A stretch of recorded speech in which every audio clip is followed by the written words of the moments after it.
Hi, body of Christ. I have Rhonda here with me today. How you going, Rhonda? Everything good in Mississippi? Oh, everything's going just wonderful. Awesome. We're going to talk about your religious past and how you came to the truth, so let's get to it.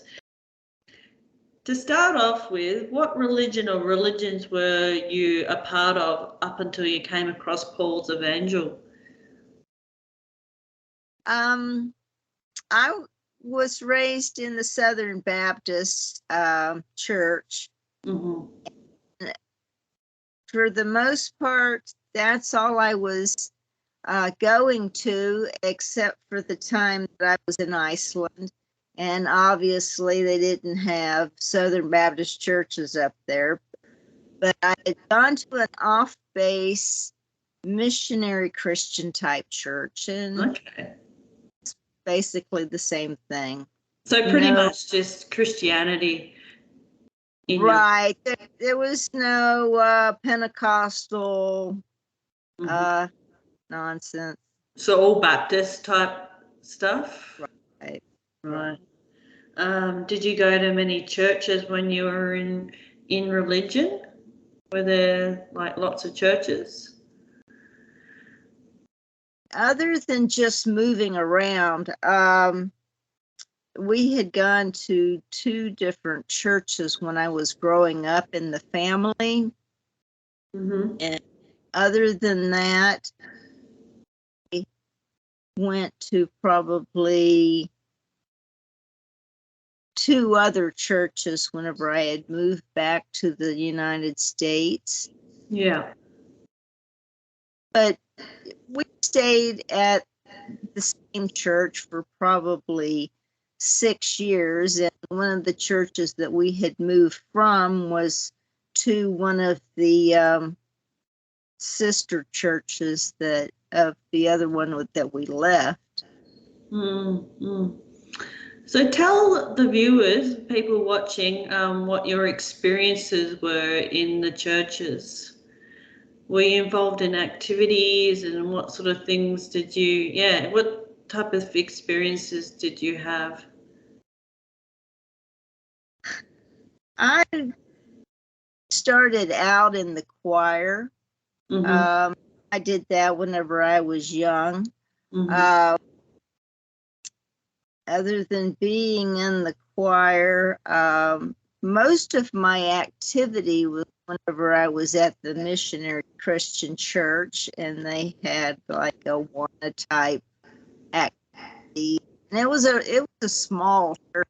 I mean, really small, but I was probably more active with that and children and all. Mm-hmm. And how did you feel about the whole health thing? How did that affect you when you were in the churches? And did you grow up in the churches right from the beginning, like when you were little? Yes, I was going to church ever since. I remember there was a very small church that my parents had gone to before they had, I want to say, built the mega church, but I guess back in the early 60s, it was considered a mega church. I mean, it had the raised balcony for some of the choirs and all, and it was a rather large church for back then. But other than that, was a question again? That's all right. About the health thing, and what was your thoughts on hell when you were growing up in the churches? What did it affect you a lot? The whole, yeah. As far as affecting me, I didn't have friends or anything at church. It was basically my parents were forced to go to church, and it was basically due to prominence. you got to put forth a good face. You got to look good. You've got to be there. Prominence is everything. So I basically went there because I was had to go. Even whenever I went and spent the night over at one of my friends' house or something, my parents kind of forced them to go to church so that they could haul me to church. So it was And what was your view? What was your view of God in Christianity? Well, like, did you think his personality was and who he was? I guess I had an overall good attitude towards God. Probably even in the younger years, up until about 10 years old.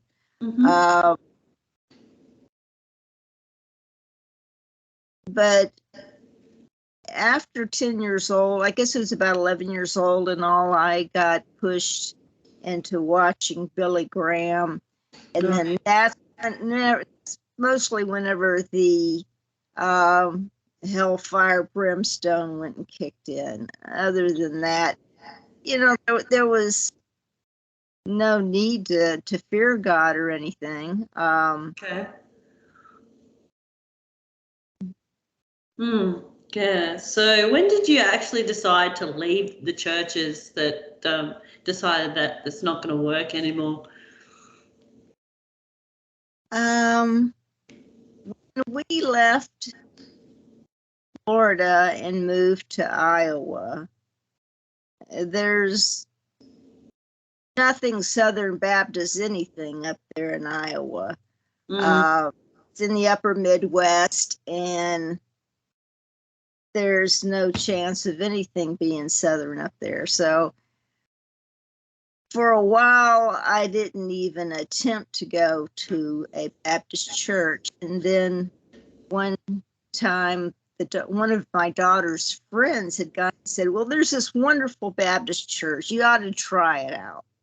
So we went and tried it out one Sunday, and I couldn't get out of there fast enough. I mean, they, and during a Sunday school type that was in, the basic congregation area, they had this PowerPoint presentation, and you had to have your notebook, you had to have a pen, and they were telling you how to go and work your home finances so that you could go and tithe to the church. I just said, the heck with this, I'm out of here. And I never ran and went to another church again.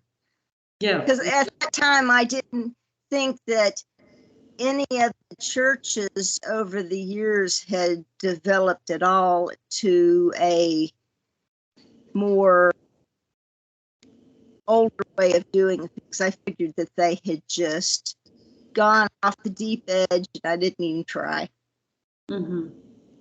So tell everyone who's watching how your journey was to the truth, how you came to Paul's Evangel. It could be long.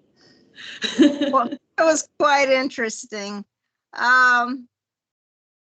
Actually, about the 28th of December, 2019, I was plucking away on my cell phone, entering sweepstakes and all. And there was an ad that went and came up for Flat Earth. And I thought, no, come on. All right, so I went and put in another sweepstake entry. And the same ad came up again. And my husband working late at night, and I was the only one in the house, I literally said out loud, okay, Okay, I'll give it 5 minutes. I says, but I'm not going to go and click on the ad. I'll go and do my own research. And from that time forward, I was on the path of looking for truth. But it was another year later than that, the end of December the following year, that I actually came across Martin Zinder. So Okay. it was just a progressive path for a year's time and going and finding out new things. When did you realize there was no free will, no Trinity, no hell, no immortality of the soul? And was it a progression of realizing it while watching Martin Zender, or was it did it come to you differently? Like, did you have a concordant literal New Testament as well, or did that take time as well? And no, I didn't have a concordant New Testament. I had actually read probably 25 books in the year 2020. Mm-hmm. And one book that I had started reading probably the first part of December, because it was a really lengthy book. It was like a 600-page book.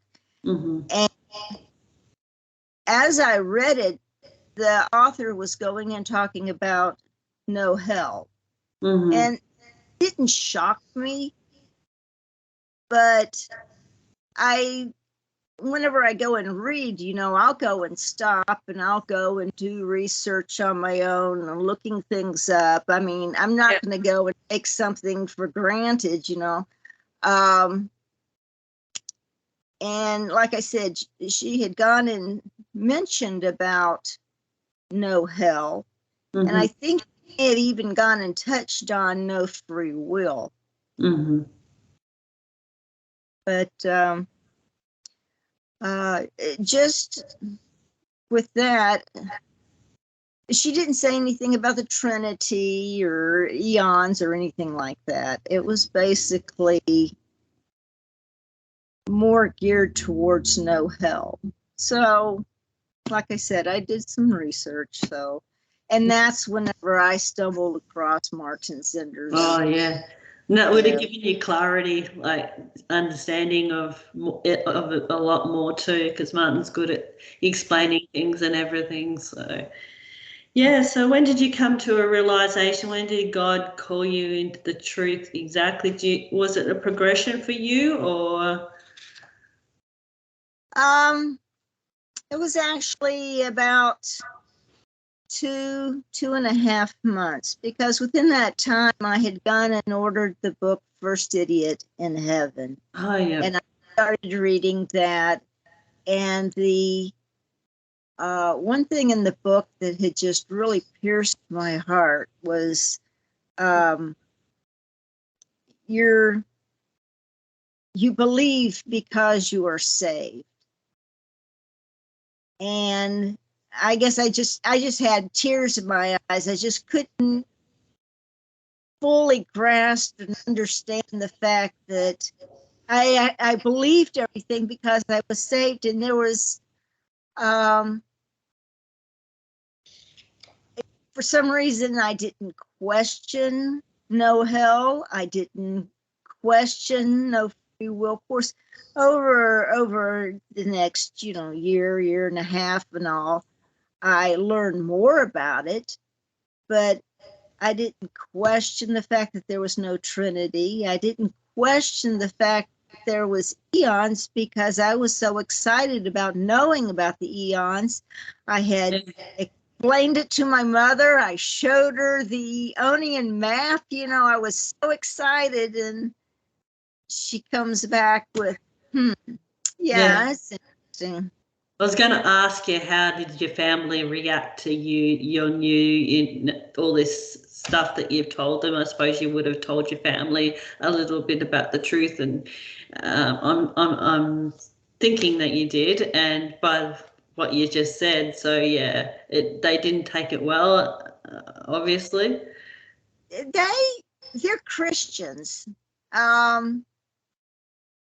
and when I did go over there and talk to them, just generally talk to them, I would hint at things about God, but I wouldn't go as far as to say, well, I'm not a Christian, I'm a believer, or anything like that. I just kind of kept it real superficial, because my dad does not discuss God at all.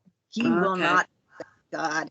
I mean, he goes to church and he promote it, and he has his Bible open in his study, and he's got a biblical study workbook open and things like that. But he just doesn't talk about such things. And Mom, she did back in the 70s. She would go and talk about God, but she really doesn't talk about that anymore. And my husband, I'll go and drop little casual things here and there, but he's basically a once saved, always saved, don't bother me with trifles. And when did you come to a realization of the death, entombment, and resurrection? Because it's a completely sort of turnaround to Christianity. So, yeah, was it in that 2.5 months of coming into the truth that you realized more that Christ actually died and all that? Well, I guess I kind of have a slightly more open view because I think from a personal perspective that those in Christianity, at least 1 week a year, will believe that Christ died and he was dead. I mean, really dead. And he rose on the third day. I don't think there's anybody who doubts that in church. But then every other week in church, or if somebody dies, oh, they went to heaven, or, well, we don't talk about the people that go to hell, a burning pit. But I think it's just probably 1 week a year. And we know that whenever life no longer exists in us, our breath returns to God. But I don't think they have the understanding that an unconscious breath is the same thing as they definitely don't understand soul, immortal soul, because they definitely believe in an immortal soul. But like I said, it's only that 1 week when you've got the crucifixion in front of you that they don't lean towards an immortal soul, that he was dead, he was in the tomb. But then maybe I don't really understand the concept of what maybe most Christians do think during the other. Well, I've talked to a Pentecostal. She definitely believes in the immortality. Most of them do believe in the immortality of the soul. So, yeah, they say that, you go to heaven when you die, and they don't actually understand death at all. So, yeah. They'll do that 51 weeks out of a year. Oh, yeah, they'll do that. But like I said, it's just 1 week that I think they don't really think it, or it may be whenever they honestly consider what happened. But I mean, yeah. Well, thank you for coming on and sharing your stories in religion and all that. So, and how you came into the truth. It was really great to have you on, and yeah, so thank you very much. Well, thank you.